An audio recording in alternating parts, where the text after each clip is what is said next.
If you look at how his influence has gone into commerce, into literature, into religion, into the whole idea of spirituality, those words really come alive. He addressed deep needs. If any thirsts, let him come to me and drink.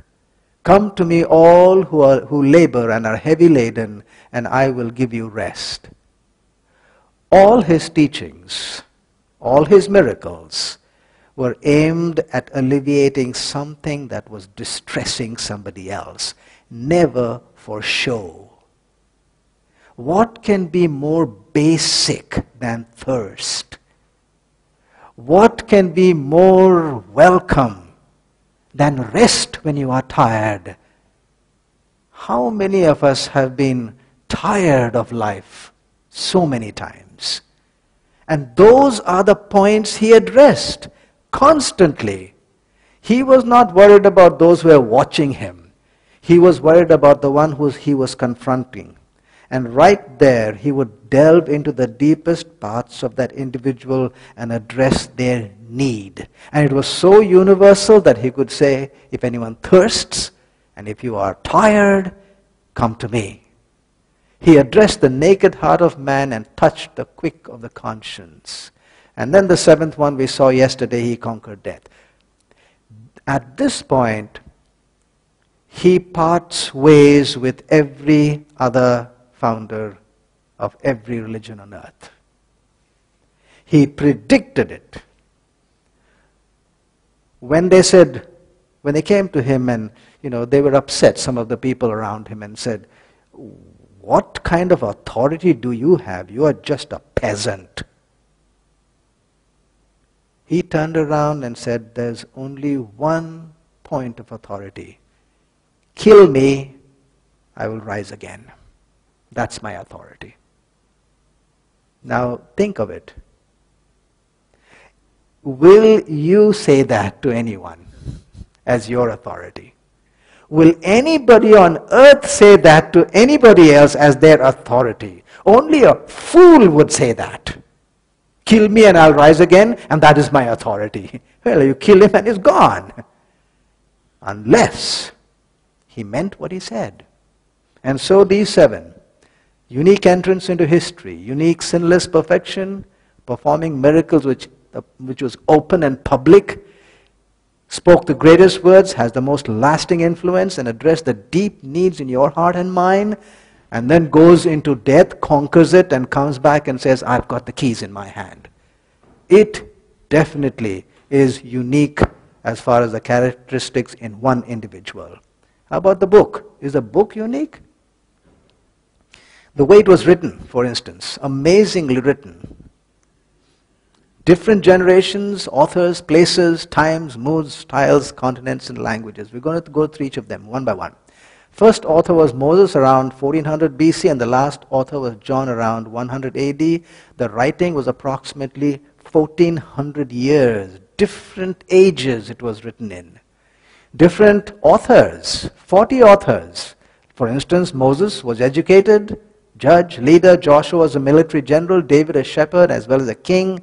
Daniel was a prime minister. Amos was a herdsman. Luke a physician and historian. Matthew a tax collector. Peter a fisherman. Paul a Jewish rabbi. Mark was a personal attendant. Different circumstances in which they wrote it. Moses traveling as a head of the nomad. Jeremiah was punished and in a dungeon. Daniel in a peaceful home, palace. Paul in various towns, free as well as imprisoned. David fugitive in a wild country. Luke on extensive travels. John in lonely exile. In different times and moods. Moses as an undisputed leader. David as an outlaw and king. Solomon in prosperity as well as in dejection. Daniel peaceful as well as perplexed. Jeremiah in deep grief and bitterness. Isaiah in solid conviction and hope. Luke in exactness and detail. Paul in sternness and tenderness. Different literary styles in this book. Storytelling like Genesis, historical like Chronicles, poetry and song like the Psalms, Romance like Song of Solomon and Ruth, didactic like in Proverbs, personal letters like Paul's epistles, biography like Luke, autobiography like Ezekiel, code of law like the Torah, prophetic like Isaiah and Daniel, parables like the gospel, symbolism like in Revelation. Different continents. This is one book that was written on 3 continents: Asia, Africa, Europe. Different languages. The Old Testament was mainly in Hebrew, and some parts of it were Aramaic. The New Testament is mainly Greek and some parts of Aramaic. So 3 languages. Different generations, different authors, different places, different times, different literary styles, different continents, different languages. One word that is common to all those points is the word different. And yet this next point is amazing harmony. One single source, one story, one lead character, written about by 40 different authors of us over a span of 1400 years. Let's choose 10 people today.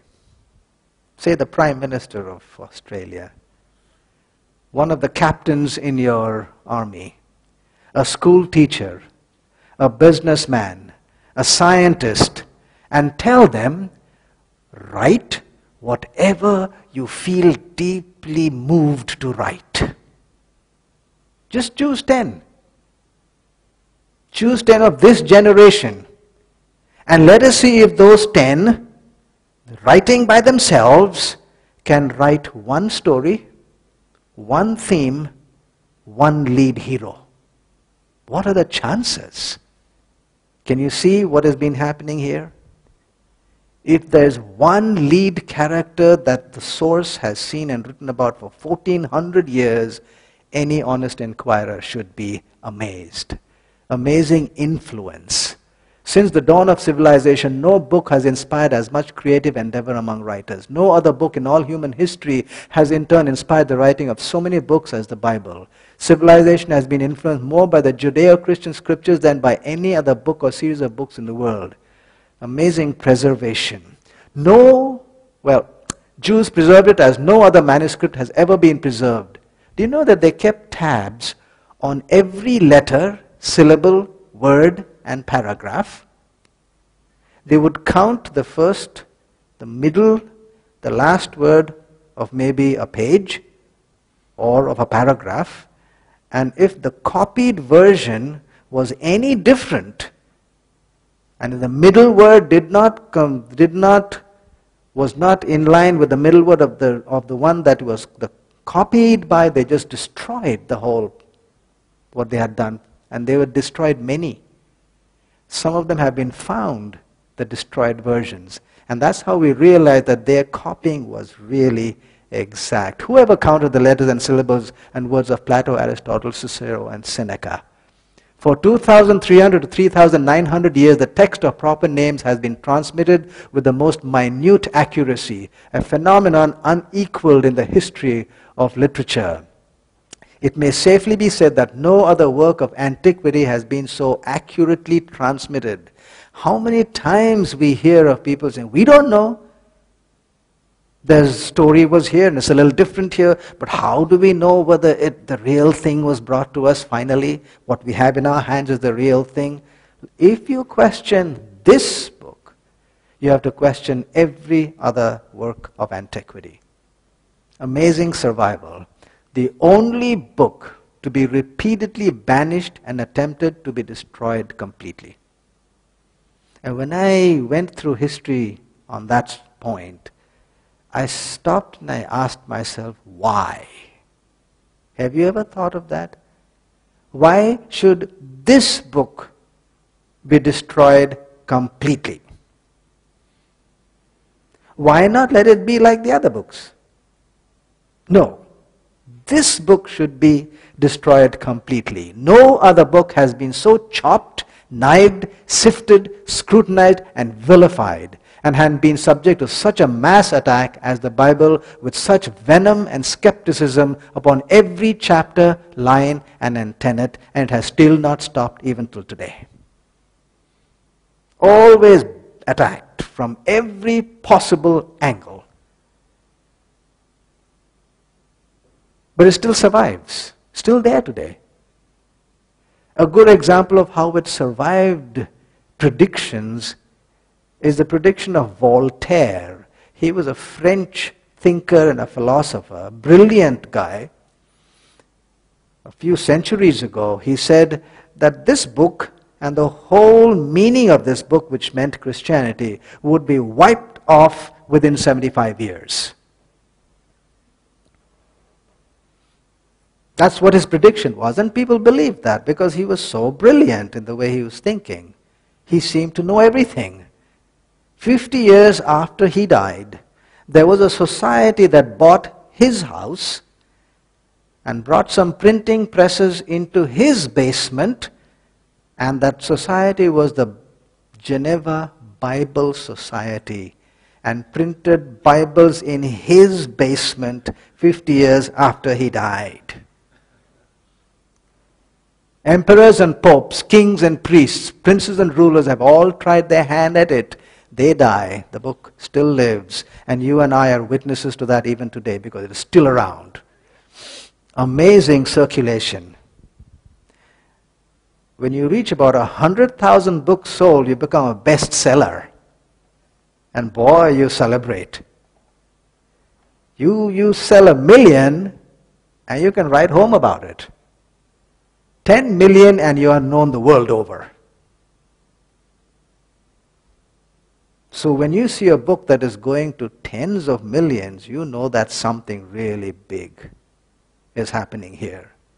I do not have the statistics of all the years, but the United Bible Society of 1998, that's 10 years ago, gave us this statistic. Its distribution report, the total distribution of copies of the Bible or portions thereof in 1998 reached a staggering 585 million. No wows. Look, this is an ancient book, an ancient manuscript book. It is not a red-hot novel. It is not a science fiction.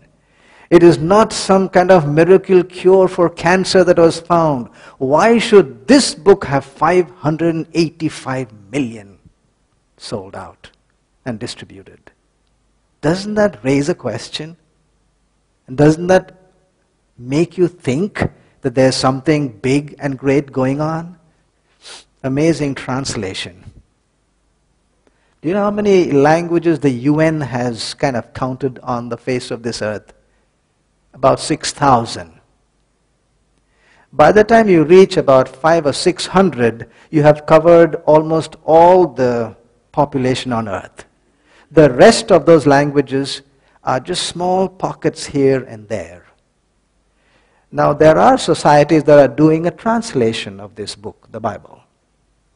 They are doing it, today they have about 800 translators right now working on 450 new translations. That means translation into new languages that has never been translated before. Where we are today, and at this rate, do you know something? You and I might be witnesses to the world's first universally translated text.